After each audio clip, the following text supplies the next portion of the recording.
get money from an investment bank like Goldman Sachs, or can I get money from my buddy Ed, who might be interested in it, or my Uncle Joe? Then what things do I need in the business? Do I need a sales force? If I need a sales force, then where is a sales force? Who else already has a sales force that I can tap into that will be complementary and non-competitive to mine, or that I can acquire, or lease, or something? What other channels of distribution already exist? What's interesting is you didn't say anything about how do I build my sales team. Don't want to do that. Yeah, it takes too long. Yeah, see, that's time collapsing. Awesome. Okay, keep going. So then it would be channels of distribution. Who else? What are all of the other available channels of distribution that that this business isn't currently tapping? And what relationships do I have, or can I create that I can tap into those existing channels of distribution? Manufacturing. Who's got manufacturing capacity that's not being used? Advertising and marketing. Who's got ad inventory that's not being used that I might be able to tap into that's already extant, right? That's already there, sitting there. And you can get it at like 1/10 the price for free. Yeah. But I don't even care. What if it's 3 times the price, but they've already got it and I don't have to pay for it right now? Got it. Right? Yep. And I'm not saying that I'd be running up debt. I'm just saying, like, if let's say I have an infomercial worthy product that's got a 10x markup on its sales, and if I was going to go and buy ads, it would cost me 1x the cost of whatever it is I'm selling, right? Or 2, let's say 2. Well, I still have 8x left to work with in the overall every expense that goes into whether I'm going to make a profit or not.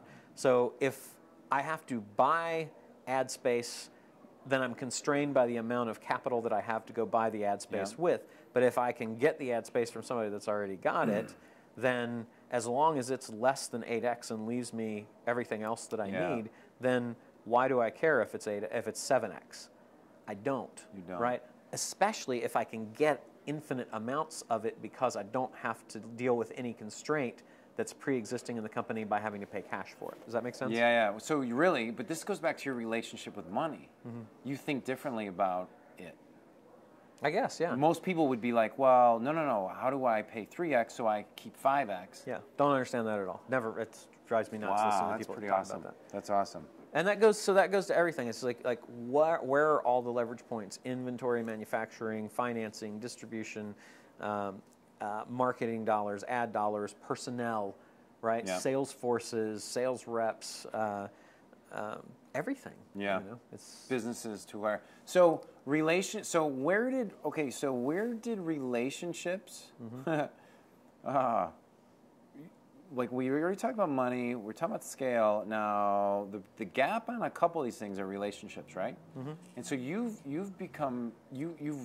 known as kind of a master at building good relationships with those both things. I mean, the better your relationships, the more money comes out of it, and we scale companies, right? So was there ever a point where you're like, wow, okay, the more people I meet, the more value is being given to everybody? Like, what's your thought, or let's start clean slate of, when it comes to business relationships,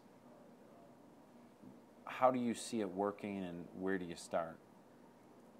I think you start with giving value with no expectation of anything in return because you want to help other people. And that's... Now, a lot of people would say that's kind of BS. You know, like it's not, though. Yeah. Okay. So let's go into that. The most manipulative thing you can do is help other people get what they want, which is awesome. Awesome. Right? Yeah. Was there a point where you like did that and it clicked, or again, is this just your upbringing and you've always had that?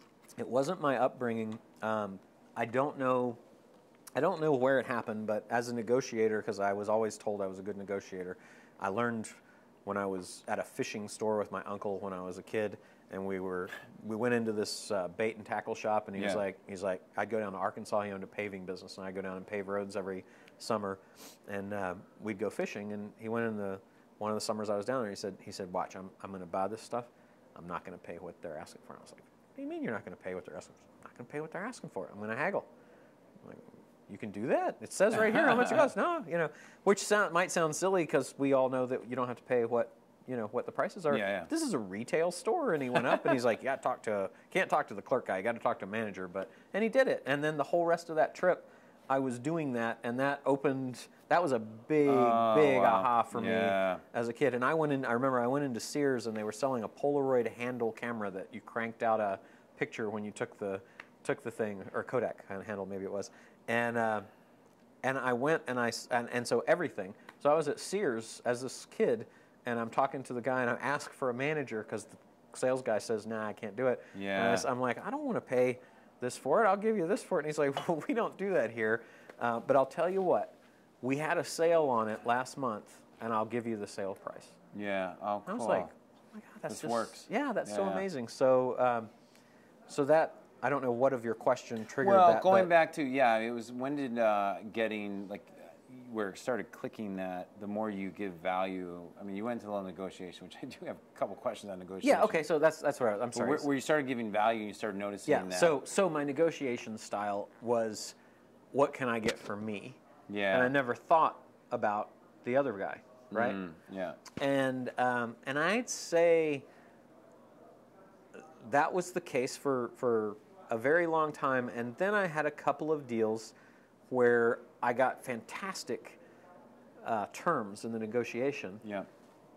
But the performance by the other side was less than what it should have been, and it was less than what they were used to performing or providing. Did they feel like they did not win, or was I think so, even subconsciously. And so what I came back to, and this is something that I actually am putting in a book that I'm working on, is there's a zone of fairness, right? There's a zone in which everybody makes money, everybody is happy. They might be more happy at this end than this end, but they're not feeling bad about it. And you actually are the person who's charged with being responsible to not let the other side make a bad deal. Yeah. Not only, first it's not make a bad deal. Yeah. Because they might make a bad deal and feel great about it because they wanted your business, right? They will feel bad about it later, or it won't work out. Yeah. So you're the person, when you're making a deal, you can't let somebody make a bad deal. Yeah. And then the next thing is, because I actually had this over the holidays when I was buying a lens from somebody on eBay for a camera for my son, who said, he's like, well, I really wanted to get more about it, but I'm going to do it. And I actually emailed him back, and I said, you know what? I don't want to buy it from you if you feel bad about it.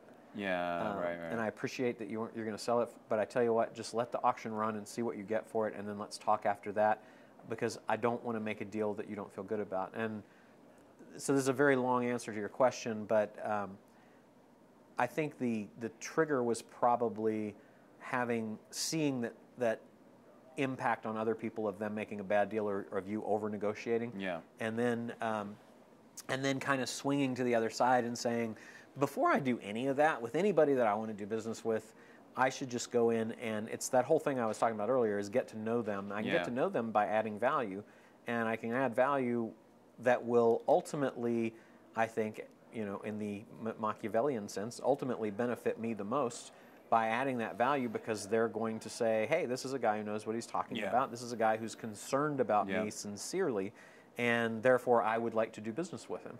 And then when the opportunity arises for them to do business, and including Ryan and Perry, they'll both tell you that. Ryan will tell you, I just was there and helped out when I could and was happy to give advice. And same thing actually. You and I got together the very first time. Well, we're definitely going to build something together. We're still figuring out. You're my first show. You're my first episode. Oh, really? Oh, cool. Well, yeah, my first official one. Yeah, awesome. No question. Awesome. A negotiation. You know that old phrase of like the first one to show their cards loses, or just. But how do you also live in a world like that's where I like being transparent. I like just being like, this is what I'm thinking. So what's that balance of being transparent, but also holding enough of your cards back so you're not giving... I don't think there is a formula for it that you can just say, these are the rules, but it's if your wife asks you if she looks fat in the dress, that's too much information, right, for you to give. So I think you hold back the things in a negotiation or in a transaction that won't help move it forward. but everything else you should be transparent about. And having just done 2 really significant negotiations over the last couple of weeks, it was funny because both sides were very, very open. I think the hide the ball negotiation is a wrong way to do it. Now, the old saying, you know, he or she who first mentions a number loses. It depends on your perspective, right? Yeah. If you're trying to get the absolute best deal ground out, that's probably true. But if you're coming to it wanting to understand what they need to make it a win for them, then you have to have a number. And right? You also have that rule of fairness, too, that you're trying to live by. So those are stacking on top of each other. And if I'm actually dealing with somebody that I care about, I will probably just come right out and say, you know, listen, I'm willing to do this for this, but this is really where I want to be. And if it's a kind of person that I want to deal with, then I like that a lot. That's a good language pattern. So that's kind of where it works. So how do you, with relationships, like, you know a ton of celebrities, you know, like, I just saw who texted you, by the way, so I was like, oh, like, people would be like, holy crap, I'd love to meet, like, you have access, you play in what I call, like, both worlds. Like, you have friends, you're so kind to people who are, like, total newbies that have no clue what's going on, yet you also have access to some of the most intelligent and smartest people. What advice would you give to, like, and I asked you this is a personal question too, because it's like I'm trying to go there. To get there, these are the people that I know could help me, but they don't know me, and I'm not there yet. So what would they want? How